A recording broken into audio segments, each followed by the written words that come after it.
근데 이게 한번 생각을 해보면 지방자치라고 하면 주민이 이제 지방자치의 개념이 두 가지가 있어요. 하나가 이제 단체자치의 개념이 있고 주민자치의 개념이 있습니다. 근데 우리 이제 시민들 우리가 텔레비에서 풀뿌리 민주주의 이런 말을 하지 않습니까? 이게 지방자치의 개념 중에서 주민자치의 개념을 설명하고 있는 거거든요. 근데 우리나라는 주민자치가 아니에요. 우리나라는 단체자치를 해서 지방자치단체만 지방자치를 해요. 그래서 주민이 자치를 못해요.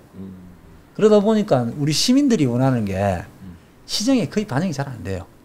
예. 그래서 이제 뭐만 단체자치를 해놔놓으니까 자치단체장만 힘이 센 거예요. 자치단체장만. 그래서 진주시장이 상당한 힘이 있죠. 재정에서부터 권한이 있는데 그러다 보니까 이제 진주시장이 이제 상당히 힘을 가지고 자기가 이제 주도적으로 끌고 갈 수 있는데 그럼 시민들은 그러면 어떻게 하냐? 시민들은 평가합니다. 시민들은 결론은 표로서 평가하는 거거든요. 4년마다. 예, 4년마다. 시민들이 참여할 수 있는 유일한 곳은 투표밖에 없어요. 근데 이건 지방자치의 개념에서는 바람직하지 않거든요. 근데 이번에 예산이 한 900, 의원님 940억인가 들어갔는데 12가 90%라는 이야기 저는 깜짝 놀랐어요. 이제 제가 이제 주전공이 이제 정책학을 하지만 저는 예산이거든요. 예산에 대해서 이제 미국에서 공부를 하고 이렇게 했는데 그러면 대략 한 870억 내외를 투입했다는 이야기 아니겠습니까? 그럼 진주시민이 내는 세금에 870억을 투입을 했으면 엄청난 사업이잖아요. 그렇죠.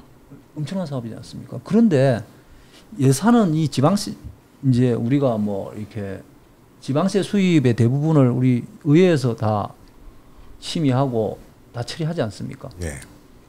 그렇죠.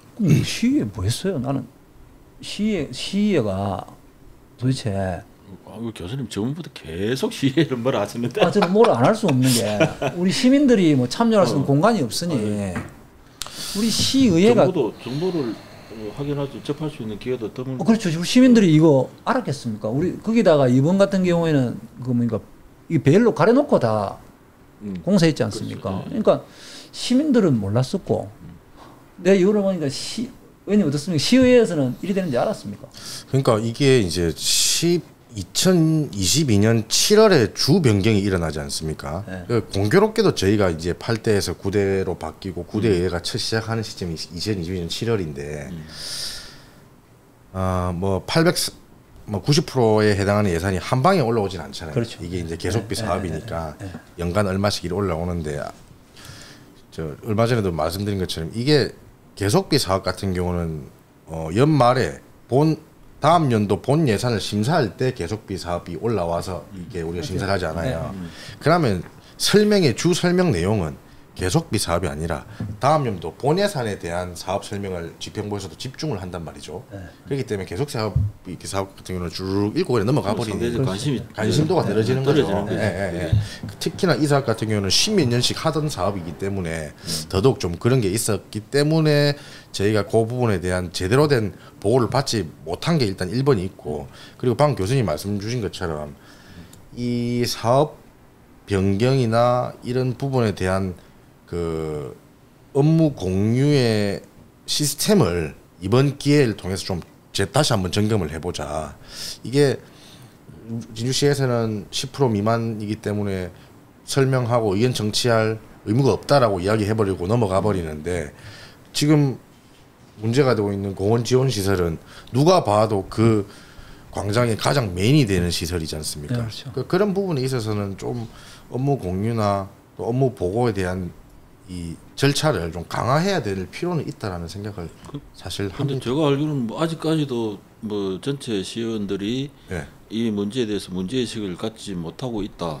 제가 보기에는 그렇고, 뭐 이쪽 이야기 들어보면은 아직까지도 뭐 그 다진한 걸 뭐 어떻게 못 달라고 그래 뭐 이런 태도나 자세를 보인다면, 그 제가 진주시 의회가 나서지 않는 이유 뭐 이래가지고 뭐 기고도 한 번 한 적이 있거든요. 예. 그 국회의원들 나서라. 시의원들이 못하면은 그 공천 준 사람이 나서 가지고 제대로 된 생각하고 제대로 판단하게끔 하고 이 문제를 해결을 위해서 노력을 하도록 만들어라고 저는 했거든요. 시의원들은 좀 저는 각성할 필요가 있다. 나 민 교수님도 그런데 저까지 이러면 좀 그런데 진짜 이번 일을 기회로 지금까지 진주시에서 추진했던 사업들이 진주시와 진주시가 진주시의회를 어떻게 대하고 있는가 그런 자세를 이번에 확실하게 아는 거잖아요.